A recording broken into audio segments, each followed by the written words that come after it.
अल्लाह के नबी के ज़माने में एक सहाबी अल्लाह के नबी के पास आती हैं, मुस्नद अहमद की सही रिवायत, जिनकी चादर कपड़े से नीचे, टखने से नीचे, चप्पल से नीचे ज़मीन की मिट्टी उड़ाती हुई आती है और कहती है, अल्लाह के रसूल मैं इस चादर को ओढ़कर नमाज पढ़ने जाती हूँ। आपने कहा चादर इतनी नीची होनी चाहिए। उसने कहा अल्लाह के नबी कभी कभी जमीन पर पेशाब व पायखाना पड़ा होता है, गंदगी पड़ी होती है, तो क्या मैं थोड़ी सी ऊपर करके पायखाना गंदगी को क्रॉस करके आगे निकल जाऊं? आपने कहा नहीं, दाएं से निकल जा, बाएं से निकल जा। कहने लगी दाएं भी मर्द बैठे होते हैं, बाएं भी मर्द बैठे होते हैं, मुझे उसी गंदगी के ऊपर से निकलना है। अल्लाह के रसूल इजाज़त दे दीजिए, मैं थोड़ा सा ऊपर कर लूँ और निकल जाऊँ, उसके बाद नीचे कर लूँगा। जब गंदगी को क्रॉस कर लूँगी तो चादर में नीचे कर लूँगी। अल्लाह के नबी कहते हैं अगर मर्द दाएं बैठे हैं, बाएं बैठे हैं, तो तू उसी गंदगी के ऊपर से निकल जा। कहने लगी अल्लाह के रसूल वो गंदगी मेरी चादर में लग जाएगी, आप मुझे ऊपर उठाने की इजाजत नहीं दे रहे हैं, टखने से ऊपर, चप्पल से ऊपर चादर उठाने की इजाजत क्यों नहीं दे देते हैं? आपने कहा नहीं, चादर उठाने की इजाजत, चप्पल से भी ऊपर चादर उठाने की इजाजत नहीं दूंगा। कहा अल्लाह के रसूल फिर उस चादर में पेशाब और पायखाना लग जाएगा। आपने कहा लग जाने दे। कहने लगी हाय अल्लाह के रसूल उसी चादर को तो ओढ़कर मैं नमाज पढ़ती हूँ मस्जिद में। जब ऊपर औरतों का अलग इंतजाम होता है या पर्दे में औरतों का इंतजाम होता है तो मैं इसी चादर को ओढ़े ओढ़े नमाज पढ़ती हूँ। आपने कहा उसी चादर को ओढ़कर नमाज पढ़ ले। कहने लगी उसमें पेशाब और पायखाना लग जाएगा, क्या उसी और चादर को ओढ़कर नमाज पढ़ लूं? आपने फरमाया हाँ। आए औरत, जब पेशाब और पायखाना तेरी चादर में लगेगा, जब तू आगे बढ़ेगी तो तेरी चादर जमीन पर पड़ी हुई मिट्टी से रगड़ खाएगी, क्योंकि तेरी चादर नीचे है। जब पेशाब और पायखाना उसमें भर जाएगा, जब तू आगे बढ़ेगी तो जमीन पर पड़ी हुई मिट्टी पर तेरी चादर रगड़ खाएगी, और जमीन पर पड़ी हुई मिट्टी से रगड़ने की वजह से जमीन की पाक मिट्टी तेरी चादर को पाक कर देगी। लेकिन तुझे चादर उठाने की इजाजत नहीं, उसी चादर में तू नमाज पढ़ ले। गंदगी लगती है तो लग जाने दे, आगे बढ़ेगी तो जमीन पर पड़ी हुई पाक मिट्टी तेरी चादर को पाक कर देगी। मेरे भाइयों, पेशाब और पायखाना देखकर भी अल्लाह के रसूल ने औरत को चादर उठाने की इजाजत नहीं दी। मेरी बहनों, तुम्हारे दिल कैसे गवारा कर लेते हैं? जलसों में भी चूड़ियां खरीदने के लिए, बैलून खरीदने के लिए, जलेबियां खरीदने के लिए तुम किस तरीके से लेडीज पिंडाल से निकलकर तुम बाजारों में घूम लेती हो? शर्म आनी चाहिए। तुम्हारे कलेजे और तुम्हारे दिल कैसे गवारा कर लेते हैं कि लड़के और लड़कियां एक जगह शॉपिंग करें, दुकानदारी करें, खरीदारी करें? ये तुम्हारे कलेजे, तुम्हारे ज़मीर कैसे गवारा कर लेते हैं? जबकि अल्लाह के नबी फरमाते हैं ला यखलुअन्न रजुलुम बिमरातिन इल्ला कान सालिसुहुम शैतान।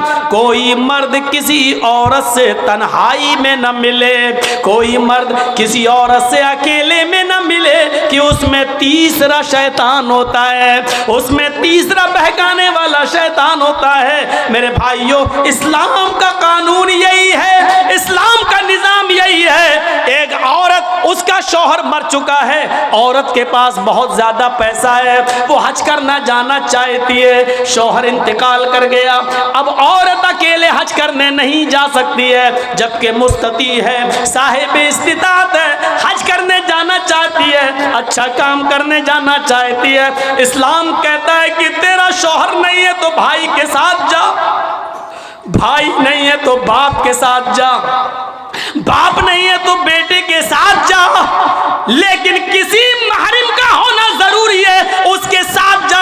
चीख कर औरत कहती है कोई नहीं है, मेरे पास दौलत है। अल्लाह के नबी कहते हैं फिर दौलत संभाल कर अपने पास रख। अगर तेरा भाई नहीं है, बेटा नहीं है, शौहर नहीं है, बाप नहीं है, कोई महरम नहीं है, तो तू अकेले हज करने नहीं जा सकती है। नहीं, अय अल्लाह के नबी, मेरा पड़ोस में बड़ा अच्छा नेक हाजी नमाजी नेक आदमी रहता है, मैं इसको भाई बना लेती हूँ, चली जाऊँ? फरमाया नहीं नहीं, मुंह मुंह भोले भाई को भाई बनाकर उसके साथ तुम हज करने नहीं जा सकती हो, इसलिए कि अपने मुंह से किसी को भाई बोलने से वो तुम्हारा सगा भाई नहीं हो जाएगा, अपने मुंह से किसी को बेटा बोल देने से वो बेटा नहीं हो जाएगा।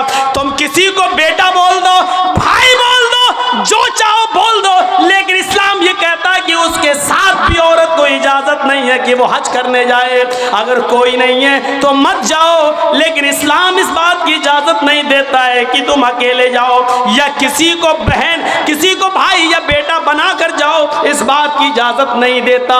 इस्लाम एक इबादत में, हज जैसी इबादत में भी औरत को किसी गैर मर्द को मुंह बोले भाई और मुंह बोले बेटे के साथ भी जाने की इजाजत नहीं देता। तो मेरे भाइयों, जब खाने काबा में जाने की इजाजत नहीं देता है, सफा मरवा की सई की इजाजत नहीं देता है, इतनी खूबसूरत इबादत की इजाजत नहीं देता है, तो बाजारों में अकेले घूमकर शॉपिंग करने की इजाजत कैसे देगा? फिर बाजार के अंदर औरत को अकेले जाने की इजाजत कैसे देगा? इतनी खूबसूरत इबादत करने की इजाजत नहीं देता है, इतनी खूबसूरत इबादत करने की इजाजत नहीं देता है, तो मेरे भाइयों फिर औरत को बाजारों में घूमने की इजाजत कैसे देगा? फिर बाजार में घूमने और बाजार में सैर व तफरीह की इजाजत कैसे देगा? हमारी माँ बहनों को इस बात को सोचना चाहिए, गौर करना चाहिए, संजीदगी से इसको लेना चाहिए। एक जमाना था, हजरत फातिमा कह रही हैं, आए अली मैं इतनी बीमार हूँ, इतनी बीमार हूँ, लगता नहीं कि इस बीमारी में मैं बच पाऊंगी। आए अली अगर मुझे कुछ हो जाए, अगर मेरा इंतकाल हो जाए, आए अली तो मुझे दिन के उजाले में दफनाने मत ले जाना, रात की तारीकी में ईशा की नमाज के बाद मुझे कब्रिस्तान में दफन करना। हजरत अली ने कहा, अय फातिमा ऐसा क्यों कह रही हो? अगर तुम्हारा इंतकाल सुबह फजर के बाद हो तो क्या ईशा तक हम तुम्हारे जनाजे को रखेंगे, मिट्टी को रखेंगे?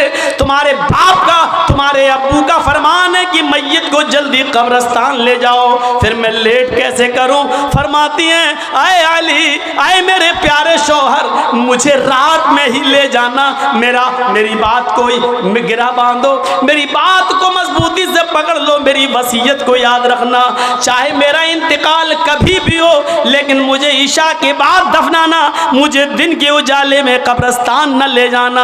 ऐ अली मैं नहीं चाहती हूँ कि मेरे मुर्दा जिस्म पर पड़े हुए कफन पर भी किसी गैर मर्द की नजर पड़े, मैं अपने कफन पर भी किसी गैर मर्द की नजर नहीं पड़ने देना चाहती हूँ। ऐ अली मुझे रात में ले जाना, दिन के उजाले में नहीं, मैं नहीं चाहती कि मेरे कफन पर भी किसी गैर मर्द की नजर पड़े। मेरे भाइयों, इंतकाल के बाद निकाह जायज नहीं है, इंतकाल के बाद शादी नहीं होती है, लेकिन इंतकाल के बाद भी अपने जिस्म को तो छोड़ो, अपने कफन को भी किसी गैर मर्द को देखने की इजाजत नहीं दे रही है। ये था हजरत फातिमा का पर्दा। इस पर्दे की रोशनी में मेरी बहनों, अपने गरीबानों में झांक कर देखो, अपने गरीबानों के बटन खोलो और तलाश करो हम कहाँ खड़े हैं, हमारा पर्दा क्या है, हमारी इज्जत व आबरू क्या है। आज हम हमारे चेहरों का हर कस व नाकस देख रहा है। कल तक हमारे इन खूबसूरत गालों को कभी आसमान की निगाहों ने भी नहीं देखा था, चांद और सितारों ने भी नहीं देखा था, और आज जो चाहता है देख लेता है। हर कस व नाकस जिसको चाहो आज वो बड़ी आसानी से हमारी बहनों बेटियों का दीदार कर रहा है। और एक और बात, जितना अमीर बाप है, जितना अमीर बाप है, जितना भी बाप अमीर मिलेगा आपको, आप देखिएगा उसकी बेटी उतने ही कम कपड़े पहने हुए होगी। किस बात का अमीर है तू? काहे का अमीर है तू? अपनी बेटी को 5 मीटर का कपड़ा लाकर नहीं दे सकता है तो काहे का अमीर है तू? कंजूस और बखील बाप। अल्लाह ताला ने इन अमीरों को ऐसी सजा दी है, ऐसी सजा दी है। कल तक ये गरीबों की लड़कियों को डांस कराया करते थे, आज अल्लाह ताला ने इन अमीरों की लड़कियों के जिस्मों से कपड़े उतार कर उनको लोगों की नजरों को दीदार करने पर मजबूर कर दिया। आज इन अमीरों की लड़कियों के जिस्मों से कपड़े उतरवा कर आज गरीब इन लड़कियों को देख रहे हैं, उनका नजारा कर रहे हैं। आज अमीरों को अल्लाह ने ये सजा दी है। आज वो फैशन समझते हैं कि मेरी बेटी फैशनेबल कपड़े पहने हुए हैं। नहीं नहीं मेरे भाइयों, आप अपनी बहनों के जिम्मेदार हैं। अल्लाह के नबी ने फरमाया कि जिस लड़की का बाप जिसकी बेटी बेपर्दा घूमे वो बाप दयूस है, जिसकी बहन बेपर्दा घूमे वो भाई दयूस है, जिसकी बेटी बेपर्दा घूमे वो बाप दयूस है, जिसकी बीवी बेपर्दा घूमे वो शौहर दयूस है। गौर करो कितनी साफ लफ्जों में, कितने साफ लफ्जों में अल्लाह के नबी ने फरमाया, जिसकी बहन बेपर्दा घूमे वो भाई दयूस, जिसकी बेटी बेपर्दा घूमे वो बाप दयूस, जिसकी बेटी बेपर्दा घूमे वो बाप दयूस, जिसकी बीवी बेपर्दा घूमे वो शौहर दयूस। अब दयूस का माना अगर हम समझ जाएं तो सारा मामला हल हो जाए। दयूस का ये तो अरबी लफ्ज़ है ना, इसका उर्दू में तर्जमा होता है, सुनने की ताकत है, सुनेंगे। दयूस का मतलब होता है भड़ुआ। और भड़ुआ किसको कहते हैं बताने की ज़रूरत नहीं, जानते होंगे। भड़ुआ कहते हैं उसको जिसने अपनी बहन, बेटी या बीवी या माँ को गलत काम करने के लिए किसी अड्डे पर बिठा दिया हो, चकले पर बिठा दिया हो और उनसे गलत काम करवाता हो और उनकी कमाई खाता हो। अरबी ज़बान में इसको दयूस कहते हैं और उर्दू में इसको भड़ुआ कहते हैं। कितना सख्त जुमला इस्तेमाल किया अल्लाह के रसूल ने। मौलाना जर्जीस को आप कह रहे होंगे ये क्या हो गया इसको। अल्लाह के नबी ने कहा जिसकी माँ बेपर्दा घूमे और बेटा अपनी माँ की बेपर्दगी पर कुछ ना बोलता हो वो बेटा भड़ुआ। जिसकी बीवी बेपर्दा घूमे और शौहर अपनी बीवी की बेपर्दगी पर कुछ ना बोले वो शौहर भड़ुआ। जिसकी बहन बेपर्दा घूमे और वो भाई अपनी बहन की बेपर्दगी पर खामोश रहे वो भाई भड़ुआ। और जिसकी बेटी बेपर्दा घूमे और बाप अपनी बेटी की बेपर्दगी पर खामोश रहे वो बाप भड़ुआ। दयूस कह दो मौलाना चलेगा, भड़ुआ मत कहो, अच्छा नहीं लग रहा है। हम कब कह रहे हैं कि अच्छा लग रहा है? हमको अच्छा लगाना कब है? जब अच्छा ही लगने लगे तो फायदा क्या है? इंजेक्शन ऐसे लगाओ दर्द ना हो। वाह साहब, ऐसा हो सकता है कि इंजेक्शन लगे और दर्द ना हो? इंजेक्शन भी लगवाना चाहते हो और दर्द भी नहीं चाहते हो, तब तो होम्योपैथिक दवा ले लो, मीठी गोलियां खा लो जो मरने के बाद फायदा करती है।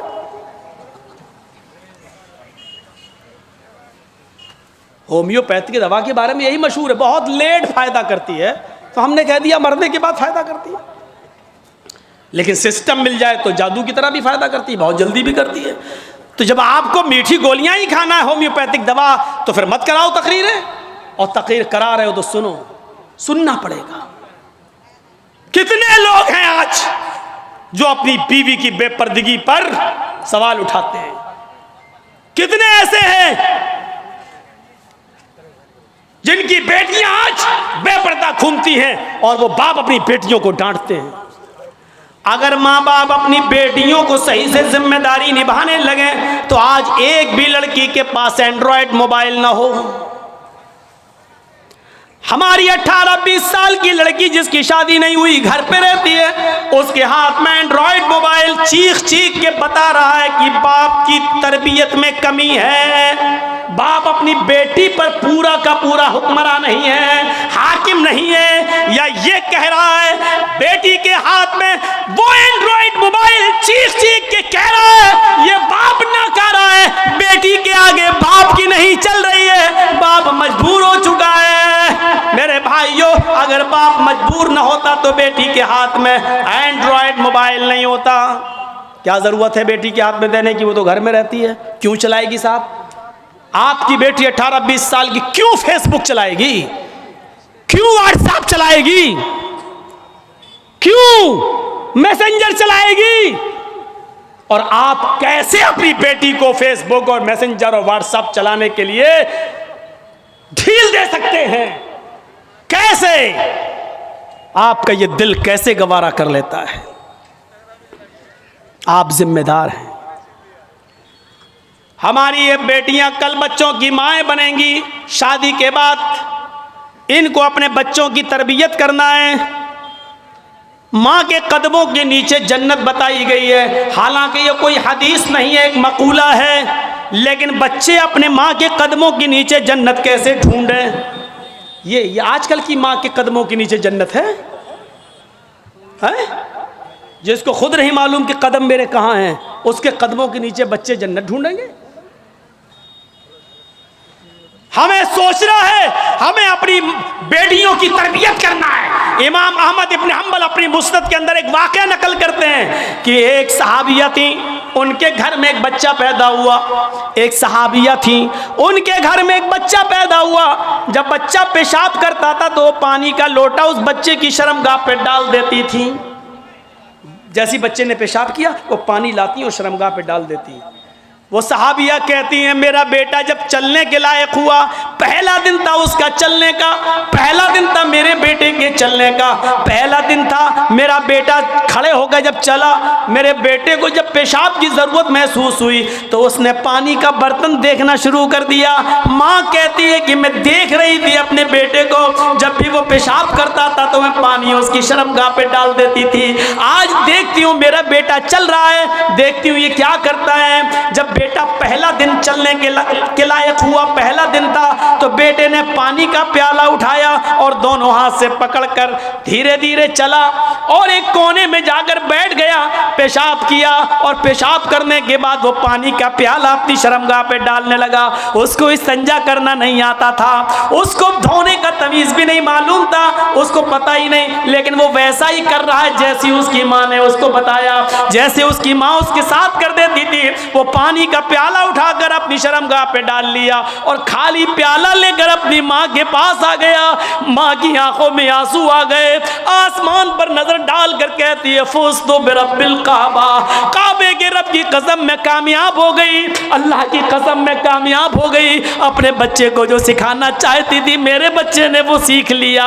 मैं अपने बच्चे को जो तरबियत देना चाहती थी मेरे बच्चे ने वो तरबियत हासिल कर ली। मुझे उम्मीद है कि मेरा बच्चा कभी नापाक नहीं रहेगा। मेरा बच्चा जब भी पेशाब करेगा तो पानी जरूर ले जाएगा और इस्तिंजा करेगा। उस जमाने की माएं अपने बच्चों को बचपन से ये आदतें डलवाती थी, और आजकल की माँ देख लो, अपने बच्चे का अंडरवियर नेकर उतार कर कहती बेटा यहाँ खड़े होकर पेशाब कर ले। ये माँ अपने बच्चों को क्या तरबियत देंगी? जबकि नेपोलियन ने कहा था कि mother's lap is first college for children, माँ की गोद ये बच्चे का पहला मदरसा होती है, पहली यूनिवर्सिटी माँ की गोद है। जो बच्चा अपनी माँ की गोद से तरबियत हासिल करके नहीं निकला वो किसी यूनिवर्सिटी से तरबियत हासिल नहीं कर सकता है। आज भी देख लो, किशनगंज में भी यूनिवर्सिटियाँ होंगी, किशनगंज में भी कॉलेज होंगे, उस कॉलेज से BA, MA, PhD, MBBS और MD की डिग्री लेकर निकलने वाले बच्चों की तादाद भी बहुत होगी। लेकिन उन्हीं बच्चों को देखिए खड़े होकर सड़क के किनारे पैंट की चैन खोलकर धार मार रहे होंगे, पेशाब कर रहे होंगे। ये इन यूनिवर्सिटियों के फारिगीन स्टूडेंट हैं जो फारिग होकर निकले, जिनको MD करने के बाद, MBBS करने के बाद भी पेशाब करने की अकल नहीं आई है। इनसे तो बेहतर वो कुत्ता है जो कम से कम पेशाब करता है तो एक टांग तो उठा लेता है ताकि उसके ऊपर छींटे ना आए। इन्होंने यूनिवर्सिटी से पढ़ने के बाद भी ये कुत्ते से भी बदतर बनकर निकले हैं। वो यूनिवर्सिटी इनको इंसान नहीं बना सकी, वो कॉलेज उनको इंसान नहीं बना सके, वो स्कूल इनको इंसान नहीं बना सके। MD PhD करने के बाद भी आज कुत्तों से बुरी तरह पेशाब करते हुए नजर आएंगे। कह लेने दीजिए मुझे कुत्ता, गधा, जो कुछ भी बोलता हूं मैं सब। आज मुझे इजाज़त दीजिए मेरे भाइयों, कहो कि जानवरों की इजाज़त मत बोलो, हम लोग इंसान हैं। कुरान ने भी जानवरों की मिसालें दी हैं। उलाइका कल अनाम बल हुम अज़ल, ये चौपायों की तरह हैं बल्कि उनसे भी ज़्यादा गए गुजरे। कुरान ने कहा है ये चौपायों की तरह है बल्कि उनसे भी ज़्यादा गए गुजरे। उनसे भी ज़्यादा गए गुजरे। जब कुरान ने मिसाल दी है तो हम क्यों नहीं मिसाल दे सकते हैं? अपने बारे में सोचो, सोचो। हैं अब्दुल कादिर जिलानी बगदादी रहमतुल्लाह अलैह की तारीख कौन नहीं जानता, जिनको आज लोग बड़े पीर साहब के नाम से भी जानते हैं, जिनके नाम पर 11वीं की बिरयानी की डेग भी बनाते हैं। वो अब्दुल कादिर जिलानी जब 12 साल के थे, उनकी माँ ने उनको एक काफिले के साथ भेजा था। कहा बेटे हालात कितने भी सख्त हो लेकिन झूठ कभी मत बोलना। और जब चोरों ने और डाकुओं ने जब इस काफिले को लूटा तो इस बच्चे से पूछा अब्दुल कादिर से, तेरे पास भी कुछ है? उसने कहा हाँ है। कहा क्या है? 40 अशरफी। कहाँ है? मेरे कुर्ते के अस्तर में। अस्तर को फाड़ के देखा तो 40 अशरफी मिली। पूछा बेटा ये तो ऐसी जगह छिपी हुई थी, किसी को पता नहीं, तूने क्यों बता दिया? लड़के ने जवाब दिया, मेरी माँ ने मुझे चलते वक्त नसीहत की थी कि बेटा हालात कितने भी खराब हो लेकिन कभी झूठ मत बोलना। मैंने अपनी बात, माँ की बात मानी है। चोरों का, डकैतों का, डाकुओं का असर खत्म होता है और रोने लगते हैं और कहते हैं ये बच्चा अपनी माँ की इतनी बात मानता है कि ऐसे मोड़ पर भी उसने अपनी माँ की नाफरमानी नहीं की, हम तो अपने रब की नाफरमानी कर रहे हैं। सारा सामान जो लूटा था सबको वापस कर दिया और सारे के सारे चोरों ने, डाकुओं ने तौबा कर ली। मेरे प्यारे साथियों, एक बच्चा जब अपनी माँ का फरमाबरदार बनता है और माँ की बात मानता है तो माँ की दुआ तमाम डकैतों को तौबा करने पर मजबूर कर देती है। मेरे प्यारे साथियों, ये माँ की तरबियत थी जिसने अब्दुल कादिर जिलानी को एक बुजुर्ग के रूप में पैदा किया है, एक बुजुर्ग के रूप में देखा है। ये माँ की तरबियत थी। और एक उस माँ की तरबियत पर नज़र डालो कि जब सुल्तान डाकू को फांसी हुई, जब सुल्तान डाकू को फांसी के तख्ते पर लटकाया गया तो उससे पूछा गया तुम्हारी आखिरी तमन्ना क्या है? उसने कहा मेरी आखिरी तमन्ना यह है कि मेरी फांसी मेरी माँ के सामने मुझे दी जाए।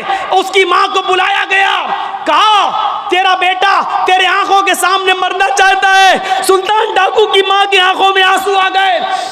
पुलिस वालों ने पूछा आखिर माँ के सामने तुम क्यों मरना चाहते हो? उसने कहा ताकि मेरी माँ देखे मौत के वक्त पैर कैसे तड़पते हैं, हाथ कैसे तड़पते हैं और रूह कैसे निकलती है। कहा लेकिन तुम इसके लिए माँ को क्यों मजबूर करके लाए हो?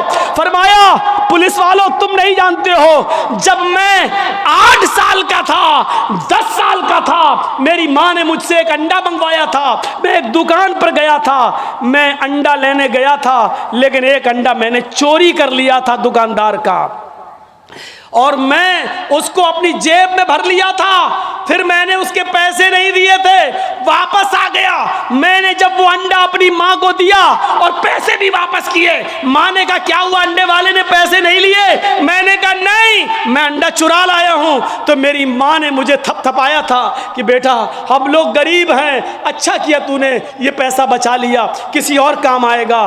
फिर यहीं से मुझे चोरी की आदत पड़ती है, मेरे हौसले बढ़ते हैं, फिर मैं डाकू बनता हूँ। फिर मैंने लोगों का माल लूटा और जब लोगों ने नहीं दिया तो मैंने उनकी जानें ली। फिर मैं बहुत बड़ा लुटेरा बन गया और इतना बड़ा लुटेरा बना के पकड़ा गया और कानून ने मुझे फांसी की सजा दी। अगर मेरी माँ ने मुझे अंडा चुराते वक्त जब मैं घर पे लाया था उसी वक्त एक थप्पड़ मारा होता और अंडे वाले को देकर माफी मांग ली होती तो आज मैं इतना बड़ा चोर नहीं बनता, आज इतना बड़ा मैं डाकू नहीं बनता, आज मैं इतना बड़ा लुटेरा नहीं बनता। ये मेरी माँ की तरबियत थी जिसने मुझे फांसी के तख्ते पर चढ़ा दिया।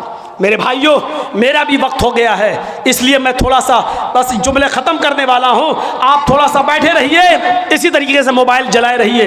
तो मेरे भाइयों माँ की तरबियत ही कुछ हुआ करती है। माँ चाहे तो अपने बच्चे को डाकू बना दे, माँ चाहे तो अपने बच्चे को अब्दुल कादिर जिलानी बगदादी की तरह बुजुर्ग बना दे। ये माँ की तरबियत होती है।